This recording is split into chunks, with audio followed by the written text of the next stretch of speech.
My best friend confessed his feelings. I freaked out and accidentally said no. Now I'm trying to fix it before it's too late. I'm 25 and recently moved to this city. New job, new apartment, new everything. I was trying to be excited, but truthfully, it felt like the loneliest I've ever been. I'd left behind everything I knew, my parents, my kid sister, even the dog I'd grown up with. There were nights when I'd just lie in bed with this heavy feeling in my chest, wondering if I'd made a mistake chasing this fresh start. Then I met him. 29, same company, worked in a different department, but often collaborated with mine. He was the kind of person who didn't just say, "How are you?" He actually waited for the answer. We clicked instantly. It started with lunch breaks, then coffee runs, then sitting next to each other during all-hands meetings and sending each other sarcastic texts about what was being said. Before I knew it, he was my work best friend. And it was easy. He never crossed a line, never made me feel uncomfortable. We just got each other. He introduced me to his friends, brought me along to concerts, invited me to casual movie nights. I started to feel like maybe I could belong here after all. We even started running together, something I hadn't done with anyone else since college. I wasn't looking for anything romantic, and he never acted like he was either. He always introduced me as my friend, and everything he did seemed rooted in just being a good guy. But over time, there were small things I started to notice. He'd skip plans with others to help me stay late at work. When I had a bad day, he'd bring me my favorite snacks or send a funny reel that made me genuinely laugh. He'd listen when I needed to vent, and would stay quiet when that's what I needed more. And when I told him I'd never gotten into The White Lotus, he suggested we watch it together, so we did. We'd cook, order food, binge a few episodes on the couch.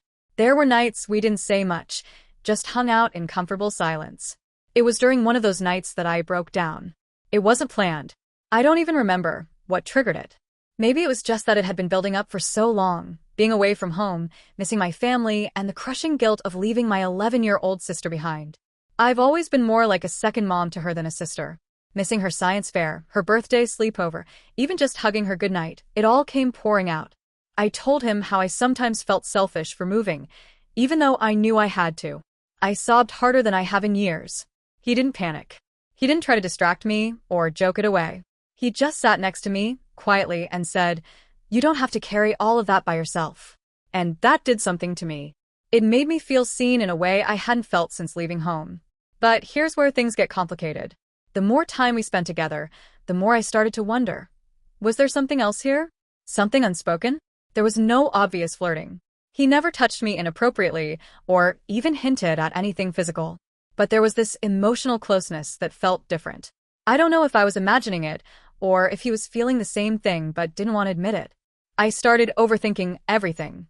The way he looked at me when I laughed. The way he'd sometimes lingered just a little longer before leaving. The fact that we'd text until 1 a.m, talking about everything and nothing. And I started to feel things I didn't know how to name. I never wanted to jeopardize the friendship. We both leaned on it. It had become this quiet, essential part of my life. He made me feel grounded in a city that still didn't quite feel like home. But I also started to wonder if I was setting myself up to get hurt. If I was investing in something that would never become more than what it already was. I didn't say anything. Neither did he. Maybe we both knew what was happening and didn't want to ruin it. Or maybe I was just projecting. Maybe he really did see me as just a friend and nothing more. That's the thing about these kinds of connections. When you're emotionally vulnerable and someone offers you safety, it's easy to confuse it for something deeper.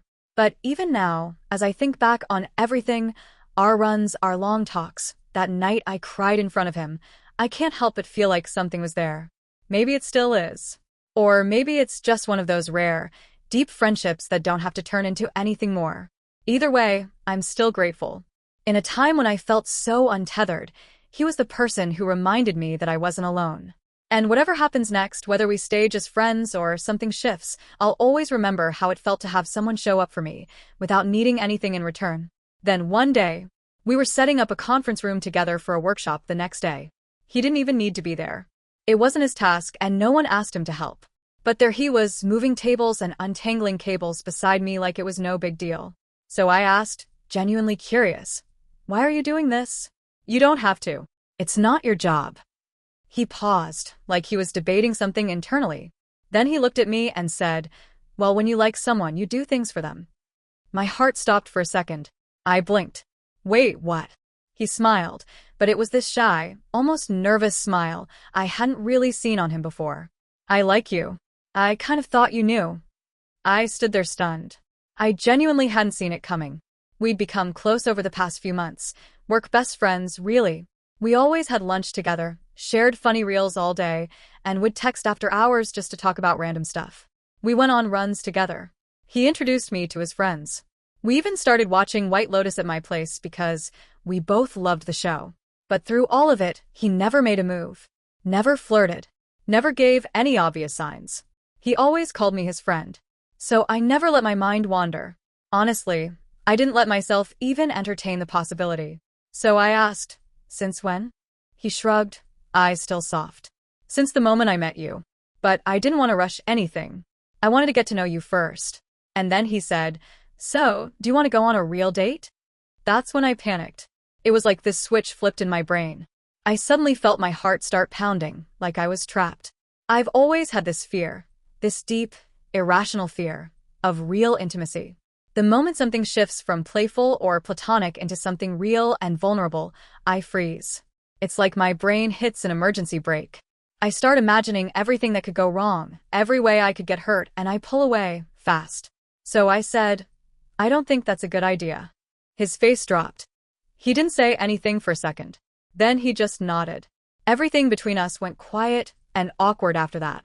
We finished setting up in silence and left separately. That was 2 days ago. Since then, nothing. No texts.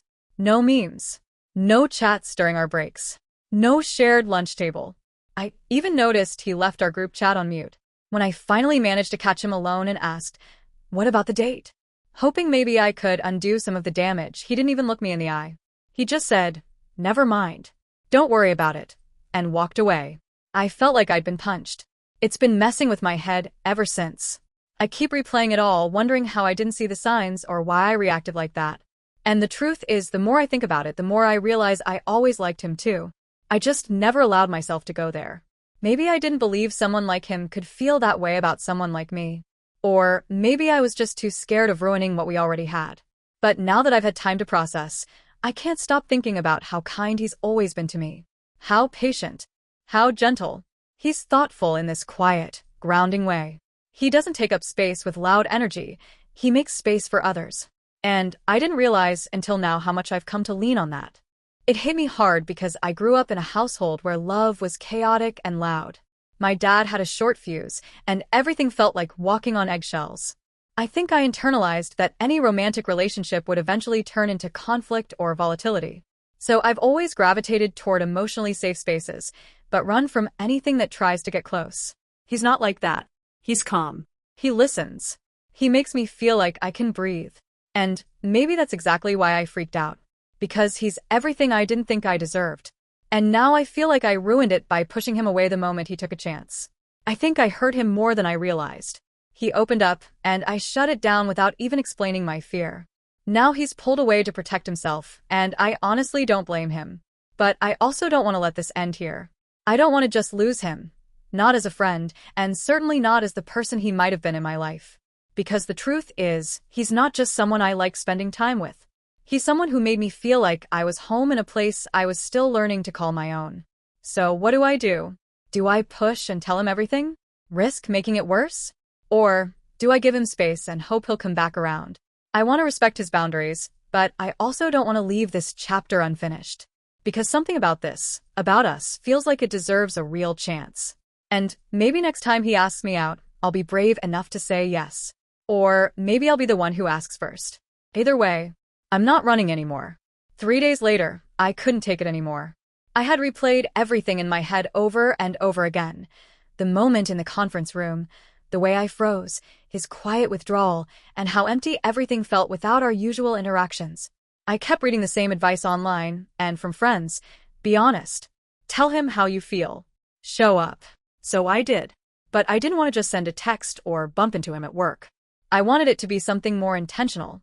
Something intimate, something that showed I really meant it. So I decided to show up at his place with his favorite thing in hand, Wingstop. Honestly, I was shaking the whole drive there. My heart was pounding so loudly, I thought it might beat out of my chest. What if he didn't want to see me? What if he'd completely shut the door? What if I was too late? But I still knocked. And I swear, I would pay actual money to have footage of the look on his face when he opened the door. It was this mix of confusion, surprise, and something else, like disbelief wrapped in hope. I had to stop myself from laughing because he genuinely looked like he'd seen a ghost. I held up the Wingstop bag like it was a peace offering and said, "Do you mind if I come in?" He paused, clearly taken off guard, but eventually nodded and let me in. The moment we sat down, everything felt a little heavier, but in a good way, like the kind of weight you feel when something matters. So I took a deep breath and started to explain. Everything. I told him how I freaked out, not because I wasn't interested, but because I was overwhelmed.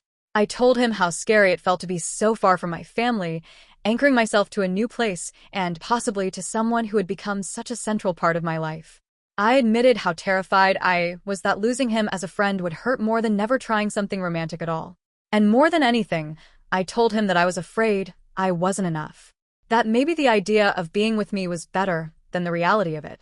That I've always had this fear I'd disappoint someone once they really got to know me. Then I looked at him and said, "But after everything, after really thinking about us, I'm in. I really want this, and I see how we make sense. You've been so good to me, so patient and kind and steady, and I never said thank you the way I should have. If I pushed you away, it wasn't about you, it was all me." He was quiet for a moment. I honestly couldn't read his face, and I felt like I was holding my breath the whole time. And then he said, "I'm sorry, too." That nearly made me cry right then and there.